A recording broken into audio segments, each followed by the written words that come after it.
What's up guys, welcome back to our channel. Thank you guys so much for clicking on today's video. We are super excited to have you guys on our channel each and every day. Guys, if you're not yet subscribed, kindly consider subscribing.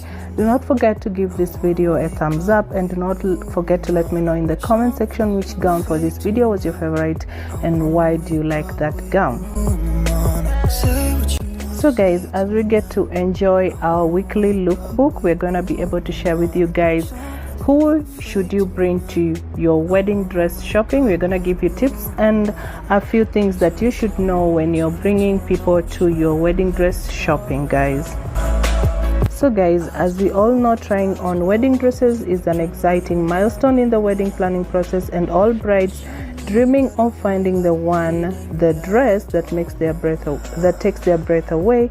Many brides choose to share this special experience with those that they love, but it can be overwhelming to determine who should be included in the wedding dress shopping. So today we're gonna be giving you, and we also here recommend that brides thoroughly consider who will be wedding dress shopping with them, and here are a few people that the bride might want to invite dress shopping. So the first person you can bring wedding dress shopping is your mom. The next is your dad. The other one is your mother-in-law to be, grandparents, siblings, aunts, cousins, bridal party members, and close friends.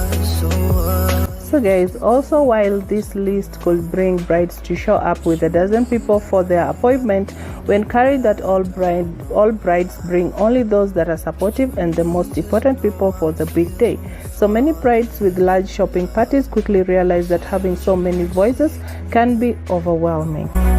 So that brings us to the question, who should you really bring wedding dress shopping? So the wedding dress shopping experience is very special, and those you bring can make or break your experience. So for that reason, here is some information about the people you might want to bring with you.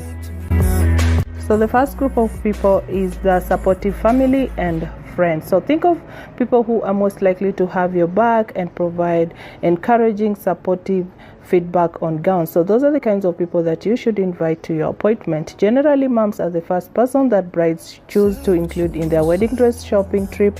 However, sisters and grandmothers are also commonly included. So more recently, some brides have started including their soon-to-be mothers-in-law to join them. So if your mother-in-law is already like a mother to you or will be in a positive addition to the day, it is a nice gesture to include them in this special shopping trip. And also, if you have a family member who is paying for the dress, it is also very polite to invite them to the wedding dress shopping with you. Not only does this allow them to have the dress shopping experience with you, but it can also help prevent any monetary surprises for the person paying for the gown. The second group of people you might want to consider is the bridal party members, and bridal party members are often brought along in dress shopping trips, since these ladies or men have a critical role in a bride's wedding day. It is no surprise that they would be included in the wedding dress shopping, especially if they happen to live nearby.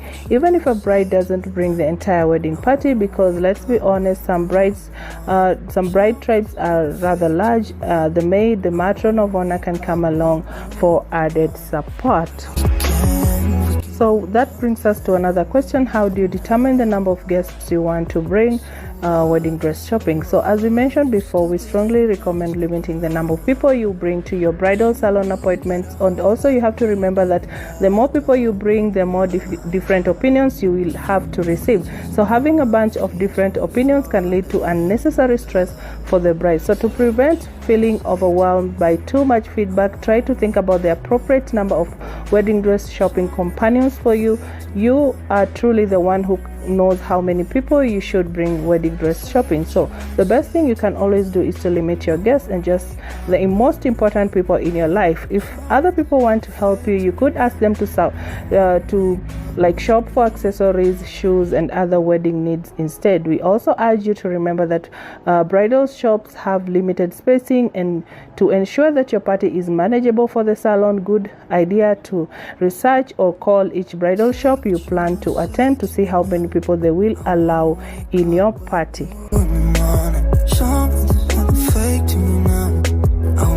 Which brings us to another question: what if you want to shop for your wedding dress alone? Because some brides don't want to input they don't want input from others on their wedding gowns, or they don't have people to bring with them on this adventure. Instead of asking people to shop for a wedding dress with them, these brides choose to do that alone. So are you considering shopping for a wedding dress shopping by yourself? So we're gonna share with you a few tips that you might want to consider. So the first tip is to plan ahead. Start by looking at inspirations before you go shopping, and then determine an appropriate budget before stepping foot into a bridal salon. Have a few different ideas for dresses that